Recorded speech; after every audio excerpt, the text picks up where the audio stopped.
한판 브리핑 김수민 평론가와 함께하겠습니다. 어서 오십시오. 네, 반갑습니다. 네, 그리고 오랜만에 정우영 최고위원님 어서 오십시오. 안녕하세요. 예, 대선 끝나고 처음 뵙는 것 같습니다. 그러니까요.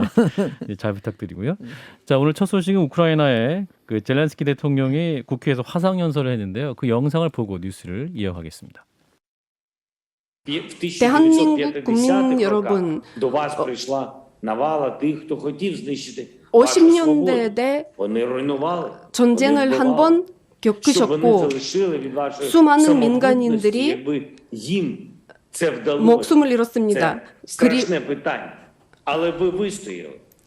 하지만 한국은 공격했습니다. 하지만 한국은 이겨냈습니다. 그때는 국제사회가 많은 도움을 주었습니다. 지금은 러시아가 저절로 멈출 거라는 기대는 없습니다. 이 상황에서는 이선이 이겨낼 거라고 우리가 기대하기가 어렵습니다. 국제사회의 don원으로 우리가 러시아가 변화를 선택하도록 만들어야 합니다. 예. 네, 젤렌스키 대통령 지난 3월 8일 영국을 시작으로 해서 수십 개국에서 화상 연설을 했고요. 예. 연설을 할 때마다 해당 국가의 경험이나 역사를 언급하면서 연대를 요청했습니다. 오늘 한국 국회 연설에서도 대한민국도 1950년대 전쟁을 겪으며 수많은 사람들이 목숨을 잃었지만 결국 이겨냈다라고 언급을 했고요. 모든 나라가 독립을 가질 권리가 있고 모든 도시들은 평화롭게 살 권리가 있고 모든 사람들은 전쟁으로 인해 죽지 않을 권리가 있다라고 밝혔습니다. 예. 그리고 아울러서 러시아 탱크, 배를 막을 수 있는 군사 장비가 대한민국에 있고 대한민국이 우리를 도와주실 수 있다라고 하면서 군사용 기술 지원을 요청을 했습니다. 예. 이제 직접 도와달라. 무엇보다 군사적 도움을 언급한 부분이 눈에 띄는데 이런 가운데 영국의 보리스 존슨 총리 직접 우크라이나에 가서 젤렌스키 대통령을 만난 장면도 화제입니다. 네, 현지 시간 10일 존슨 총리가 우크라이나 수도 키우를 방문을 했고요. 예. G7 국가 지도자 중에서는 최초로 러시아 침공 이후에 우크라이나를 방문을 했습니다. 예. 공동 기자회견을 가진 자리에서 존슨 총리는 블라디미르 푸틴 러시아 대통령의 야욕이 좌절되고 있다. 젤렌스키 대통령의 단호한 리더십과 우크라이나 국민의 용기 덕분이다라고 밝혔고요. 예. 이에 젤렌스키 대통령은 영국은 유럽 국가들 중 가장 먼저 우크라이나를 돕기 움직였다. 다른 세계 지도자들의 본보기라고 화답을 했습니다.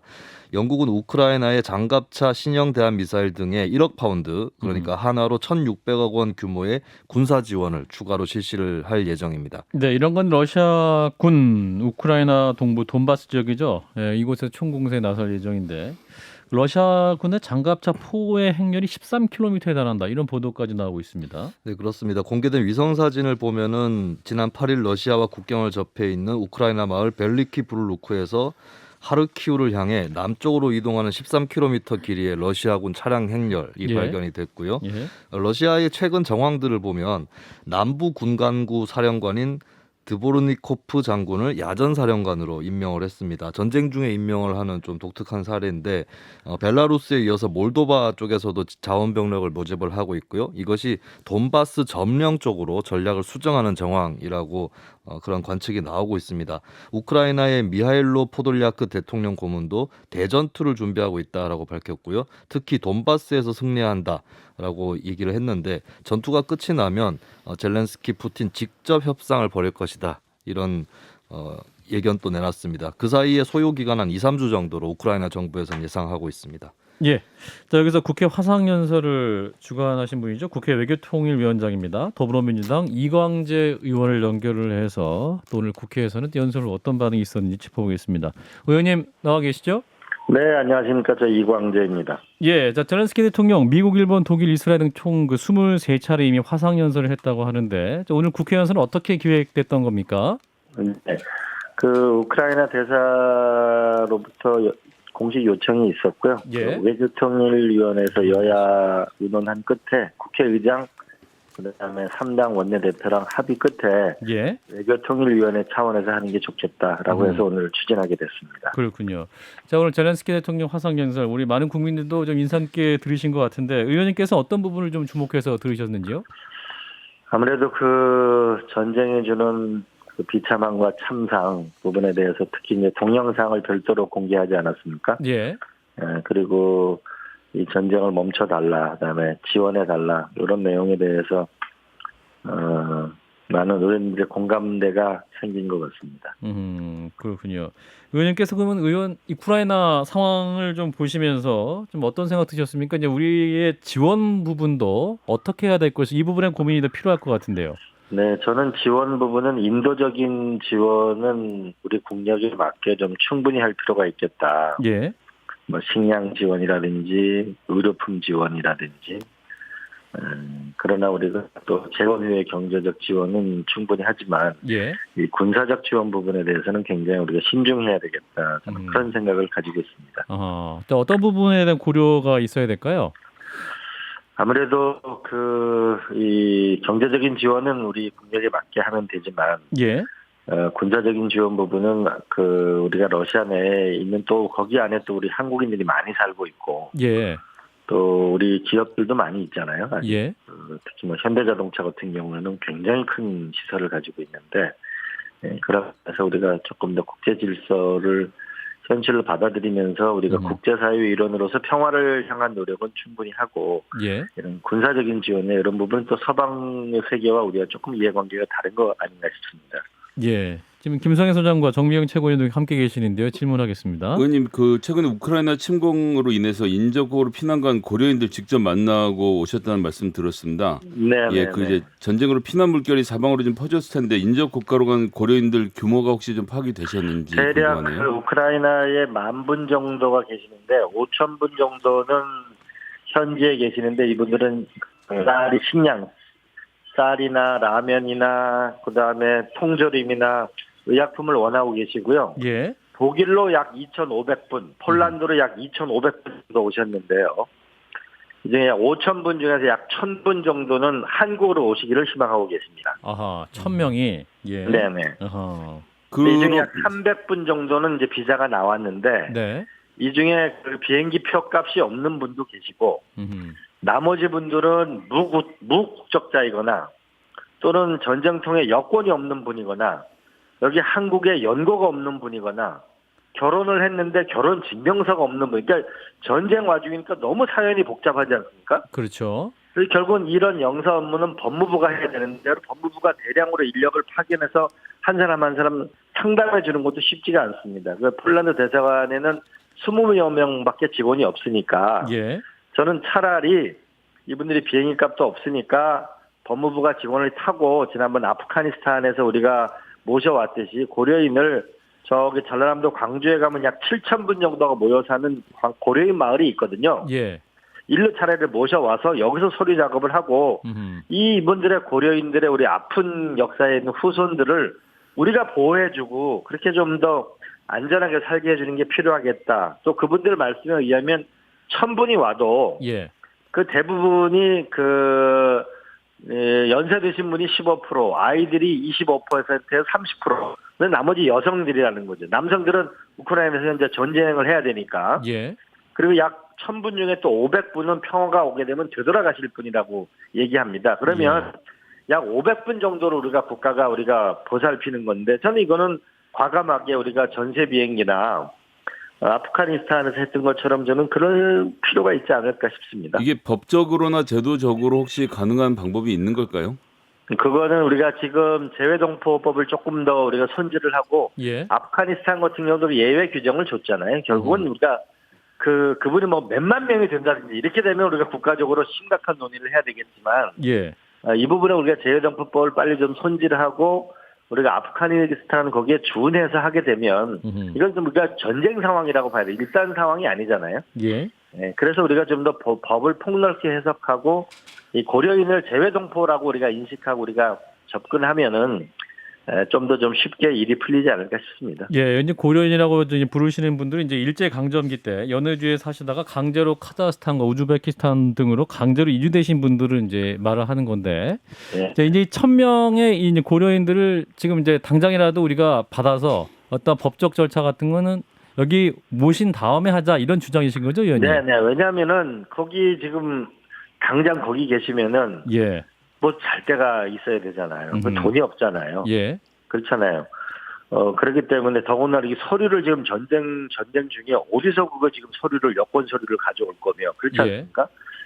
제가 다양한 사연을 만나봤는데 이 부부 관계를 입증해라.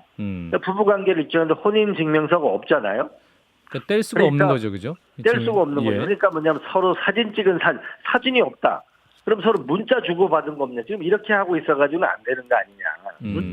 차라리 모셔와가지고 우리가 한 분 한 분 그리고 그러면 이제 불법 체류 이런 걸 많이 걱정하시는데 우리 그 우크라이나 대사님에 의하면은 작년에 4,700명의 그 우리가 우크라이나에서 한국에 왔는데 이 중에 3명만 불법 체류자였다는 거예요. 아하. 실제로 거의 없다는 거죠. 더군다나 이런 와중에 우리가 따로 흩어져 있는 것도 아니고 우리가 광주 같은 데 고려인의 마을에 우리가 이런 지자체와 국가가 함께 노력한다면 저는 이분들을 충분히 안전하게 우리가 국가가 보호하고 함께 공동체를 만들어 나갈 수 있지 않을까 싶습니다. 알겠습니다. 의원님 저희도 계속 관심 갖고 지켜보도록 하죠. 말씀 오늘 여기까지 드릴게요. 고맙습니다. 네, 감사합니다. 네, 국회 외교통일위원장이시죠. 민주당 이광재 의원이었습니다. 자, 일단 젤렌스키 대통령의 연설 또 어떻게 들으셨는지 이 부분 짚고 좀 후속 논의하죠. 오늘 정미경 최고위원님부터. 이제 전쟁을 하는 네. 더군다나 이제 피해 국가가 어떻게 보면 피해 국가의 지도자가 이제 그렇죠. 말씀하시는 거잖아요. 네. 그 우리나라 뭐 하여튼 같은 과거에 여러 가지 그런 생각들이 막 네. 드는 거예요. 예. 근데 도움을 요청할 수밖에 없는 상황이잖아요. 그렇죠. 그래서 제가 지금 이광재 의원님 얘기를 들으면서 무슨 생각이 퍼뜩 들었냐면 네. 그 공격하는 그런 무기는 사실 좀 어렵죠. 네, 우리가 우리가 지원을 하기는 하기에. 좀 지원을 예. 하기에는 예. 여러 가지 상황상 충분히 이해가 되는데 그러니까 방어용 시스템이 좀 작동되는 그런 뭐라 그럴까요? 그런 최신 뭐 그런 기구 같은 게 있을 것 같아요. 네.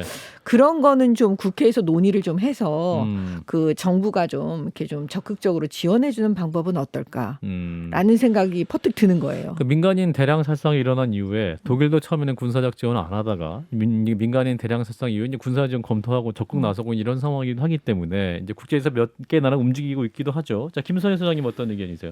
저는 뭐 여전히 인도적 지원에 있어서는 아낌없이 해야 될 필요가 있고 예. 우리나라 국력과 국격 수준에 맞게 좀 올려서 했으면 좋겠다. 이제 우리나라가 이제 지금까지는 사실은 수혜국의 입장으로 굉장히 오랜 기간 지나왔는데 이제는 그 단계를 넘어서지 않았습니까? 거기에 네. 좀 미상에 걸맞은 일을 했으면 좋겠는데 이 전쟁과 관련된 행위에 끼어 들어가는 것 자체는 아직은 좀 걱정이 많이 됩니다. 뭐 러시아와의 관계도 있고 하기 때문에 예. 그런 점에 있어서는 뭐 우리나라가 남북한 관계도 있고 러시아와의 관계를 완전히 틀어놓을 수 없는 또 현실적인 문제가 있으니까요. 예. 적절하게 중간에 잘 외주를 탔으면 좋겠고 우리 윤석열 당선자께서 그런 점을 좀 잘 살펴봐 주셨으면 좋겠네요. 예, 차기 정부도 참 많은 과제를 안게 된 것 같습니다. 외교적으로도. 자, 이어서 인수 얘기해 보죠. 윤석열 당선자 8개 부처 장관 후보자를 어제 이제 발표를 했습니다. 지명자 몇 명부터 좀 전해 주실까요? 네, 경제부총리 겸 기획재정부 장관에는 정통 경제관료 출신의 국민의힘 추경호 의원이 의원. 네, 지명이 됐고요. 산업통상자원부 장관에는 인수위 경제 2분과 간사를 맡은 이창양 카이스트 교수, 네. 국토교통부 장관에는 전 제주지사 원희룡 인수위 기획위원장, 국방부 장관에는 외교통일안보분과 인수위원인 이종섭 전 합참차장이 지명이 됐습니다. 과학기술정보통신부 장관에는 이종호 서울대 반도체연구소장, 보건복지부 장관에는 정호영 전 경북대 병원장, 문화체육부 관광부 장관에는 당선인 특별고문이죠. 박보균 전 중앙일보 부사장, 여성가족부 장관에는 박근혜 정부 시절 청와대 수석 출신인 당선인 정책특보 김현숙 전 국회의원이 지명됐습니다. 예. 자, 당선자는 이런 말을 했습니다. 어떤 선거운동 과정에 할당이나 안배는 하지 않겠다 말씀드렸다. 다른 것 없이 국민을 위해서 제일 잘할 분을 선정에 검증했다 이렇게 밝혔는데 여기에 대해서 여야 반응 엇갈리고 있습니다. 네, 일단 언론에서도 다양성이 부족했다 이런 시각의 보도는 많이 나왔습니다. 다양성. 조선일보의 경우도 이제 균형 통합이 아쉬운 윤석열 내각, 참신한 새 인물이나 30, 40대 깜짝 발탁은 없었다. 8명 중 영남 출신이 5명, 교수 출신이 절반, 특정 대학 출신이 많다 이런 지적들, 또 여성도 1명뿐이다 이런 지적들이 나왔고 이제 여러 신문에서도 그런 사설을 좀 내비치긴 했습니다. 예. 민주당도 뭐 비슷한 기류라고 볼 수가 있겠는데요. 국민통합 능력 중심의 내각을 구성하겠다는 윤 당선인의 약속은 온데간데 없고 윤핵관 보훈 회전문 인사로 채워진 명단을 국민 앞에 내놨다라고 혹평을 했습니다. 그리고 8명 중에 이종호 과학기술정통부 장관 후보자를 뺀 7명에 대해서는 혹평을 했는데요. 예. 여기에 대해서 이제 국민의힘 쪽의 주력 기류는 이제 벌써부터 좀 발목 잡기를 하는 것이냐, 아하. 네, 이런 또 반응이 나오고 있습니다. 예. 그래서 몇몇 후보자들에 대해서는 벌써부터 치열한 논쟁이 좀 예고되고 있는데 일단 한덕수 총리 후보자는 그 론스타였고 재산 증식, 추경호 후보자에게도 좀 제기되고 있는 게 있네요. 네, 그렇습니다. 2003년 론스타가 외환은행을 헐값 인수할 당시에 추경호 후보자가 재정경제부 은행 제도과장이었다는 점, 그래서 예. 매각 과정에 관여를 한 그런 자리에 있었고, 2012년 론스타가 시세 차익을 거두면서 매각을 했을 때는 금융위원회 부위원장을 지냈다는 것, 이것이 네. 론스타 관련해서 일단은 논란이 나오고 있습니다. 그리고 의원 재직 기간 동안 재산이 30억 원, 연평균 5억 원 정도 늘었다라고 하는 부분이 있는데요. 예. 추경호 후보자 측의 해명은 론스타와 관련해서는 국익을 앞에 놓고 일처리를 해왔다라고 하는 것이고, 재산 증식은 청문회 때 말씀을 드리겠다라고 소명 의사를 내비쳤습니다. 예. 그리고 원희룡 국토교통부 장관 후보자에 대해서는 제주 제2공항 건설 논란이 재점화가 될 그런 분위기고요.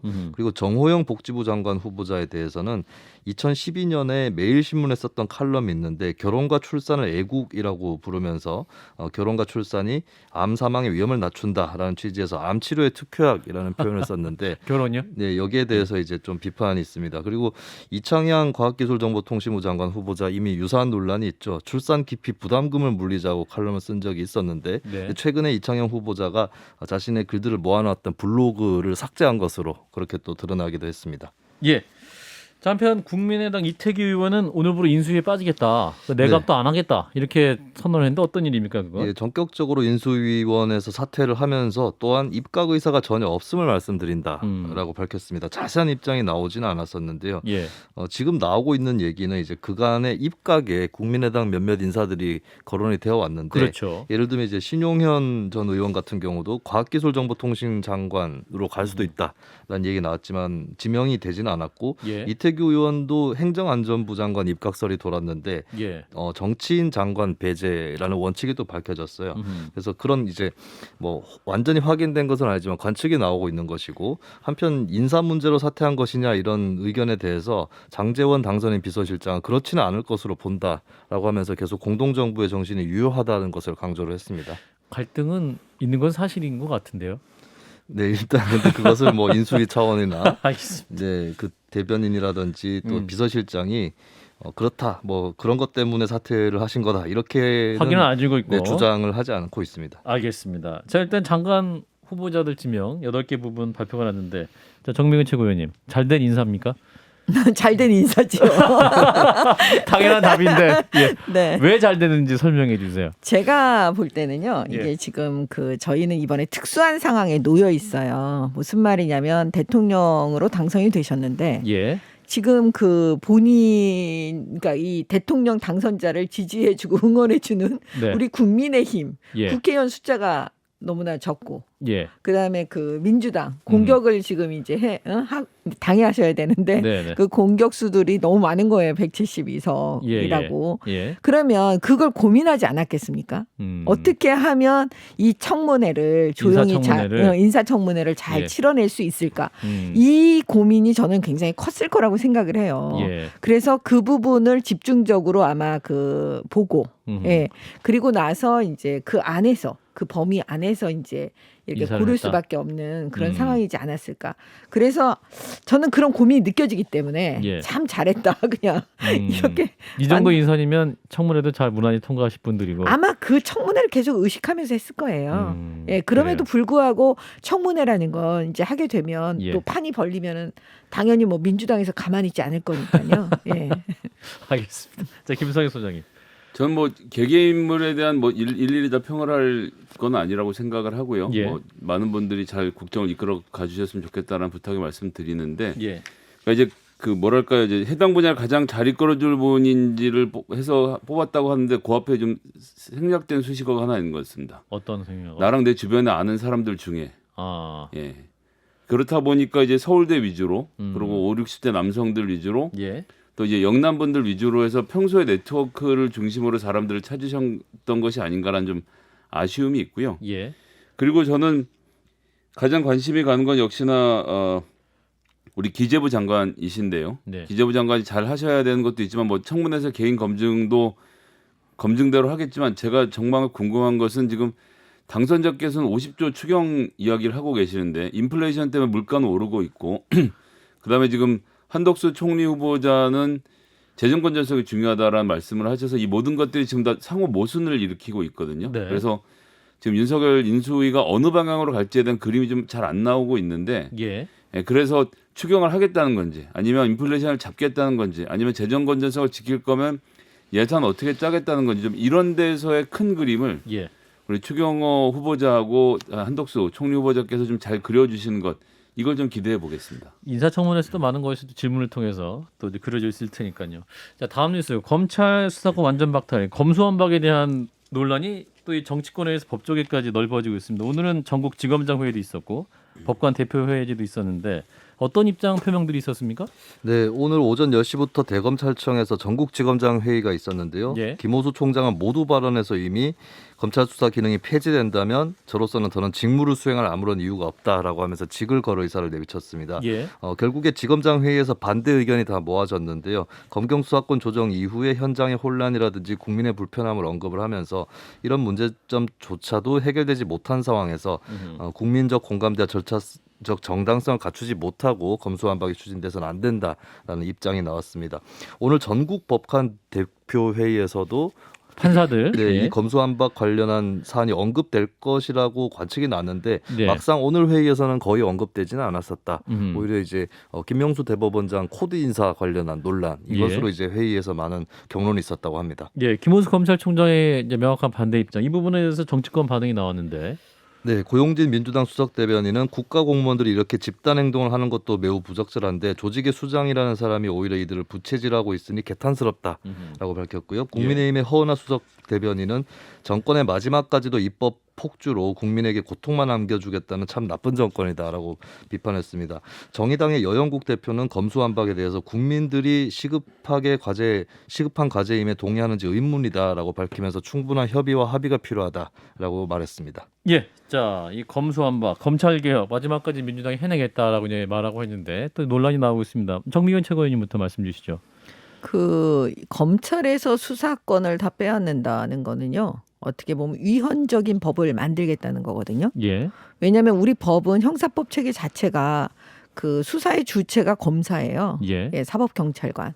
그러니까 서로 이제 사법경찰관을 또 검사가 통제하는 그런 네. 방식이거든요. 네, 근데 그걸로 인해서 형사소송법 전반에 그게 다 이제 영향을 미치는 거예요. 네, 근데 이걸 빼앗는다는 거는 말하자면 형사소송법 전체를 아예 무너뜨리겠다는 의미잖아요. 예, 과연 이런 생각을 하는 그 국회의원들이 저는 이게 정상적인가라는 생각을 할 정도로 지금 충격적인데 그 결국에는 지금 그 이유가 뭐냐면 그 본인들 민주당 의원들께서 범죄 행위를 저지르고 그게 발각될까봐 내지는 수사를 받고 결국에는 재판받고 감옥에 갈까봐 그게 두려워서 아예 그 검찰의 이 수사력을 아예 제거해야 되겠다라고 생각하고 이런 말도 안 되는 짓을 지금 하고 있다. 저는 이렇게 보고 있어요. 김 소장님. 검찰 개혁을 꽤나 오랫동안 추진해 왔고 여러 가지 어려움과 반대에 많이 부딪혔었죠. 저는 네. 홍만표 검사 생각이 나는데요. 이분 2010년대 중반에 아마 은퇴하시던 해에 1년 동안 수임료로 91억 벌은 걸 신고를 하셨다고 신고액만 그랬었고 그 당시에 우리나라에서 돈 많이 번 사람 15위 안에 들었던 걸로 제가 기억을 하고 있는데 그러니까 이제 검사정의 전관 예우라는 게 어느 정도 규모인지를 보여주는 좋은 사례였던 것 같습니다. 그러니까 돈 있는 사람들이 그 돈을 싸질머지고 네이처 리퍼블릭 같은 경우 더 큰 문제도 결국 다 이제 사법 처벌을 받은 것이지만 그러니까 정상적인 사법 체계 아래서 외국에선 전 이런 일이 있다는 얘기를 들어본 적이 없거든요. 이 전관 비리 시장이 이렇게 횡행했던 것은 권한이 독점적이었던 탓이고 지금 정미경 최고위원도 말씀하셨습니다만 검사가 이 수사 경찰을 지휘를 해야 되는데 본인이 수사도 하고 지휘도 하고 하니까 내적 갈등이 일어나면서 생겼던 문제가 지금까지 해결되지 않았던 것 인권의 최후의 보루로서 경찰을 통제해야 될 검찰이 본인 손에 들려있는 수사권 때문에 이것이 이제 폭주되어 왔던 지난 과정을 생각하면 예, 이제는 한번 좀 매듭을 지을 때가 됐다고 생각합니다. 정미경 최고위원님. 이거는 현장을 모르는 이야기예요. 탁상공론에 불과해요. 저런 목소리는 제가 볼 때는. 왜냐하면 그 수사를 하니까 지휘를 하게 되는 거예요. 네. 수사를 아예 안 하면 지휘할 필요가 없는 거예요. 뭘 아니까 지금 지휘를 하는 거잖아요. 예. 그다음에 무슨 말이냐면 정관예우를 계속 민주당 쪽 그 의원님들이 얘기를 하잖아요. 그쪽 인사들이. 근데 정관예우는요. 과거에 비하면 조금씩 다 이제 그게 그 줄어들면서 많이 발전적으로 지금 나아가고 있고요. 예. 말하자면 빈대 한 마리 잡자가 초과상관을 아예 다 태우는 거예요. 정관예우로 벌어지는 거는 그거는 다른 걸로 막아야 되는 거예요. 예를 들면 여러 가지 제도 개선으로. 근데 문제는 이거는 뭐냐면 아예 형사소송법 체계 전반을 갖다가 그냥 다 무너뜨리는 거니까 이럴 바에는 저는 차라리 그냥 검찰을 없애버리세요. 이렇게 주장하는 거죠. 김성현 소장님. 왜 수사권만 빼앗냐고요. 예, 경찰과 공수처와 검찰과 이 사법부가 서로 견제하고 소통하고 하는 가운데에서 권력기관이라는 건 나누어져 있는 것이 좋고 미국 같은 경우도 연방 뭐 페더럴 FBI도 있지만 지방경찰 셰리프 따로 있고 폴리스 따로 있고 PD 따로 있고 이런 식으로 다들 구분돼서 서로 복잡하게 싸우는 가운데 시민들의 인권이 지켜진다라고 생각을 해서요. 지금까지 뭐 이 검찰 수사 과정에서 발생했던 수많은 자살하신 분들 뭐 이런 것까지 언급할 필요도 없이 검찰 역시도 통제할 수 있는 기구가 필요한 것이 너무 당연해서 이제는 그런 권한을 대부분의 그러니까 검찰이 존재하는 모든 나라 중에 수사권과 기소권을 동시에 갖고 있게 휘두른 나라가 제가 알기로는 거의 없는 걸 알고 있는데 그런 정도로 나누어서 진행하면 되지 않을까 생각합니다. 이 얘기는 또 2부에서 그 직감할 때 좀 시간을 내서 좀 토론을 이어가도록 하겠습니다. 시간이 이제 없어서 여기서 마무리하죠. 김수민 평론가였습니다. 고맙습니다. 네, 감사합니다.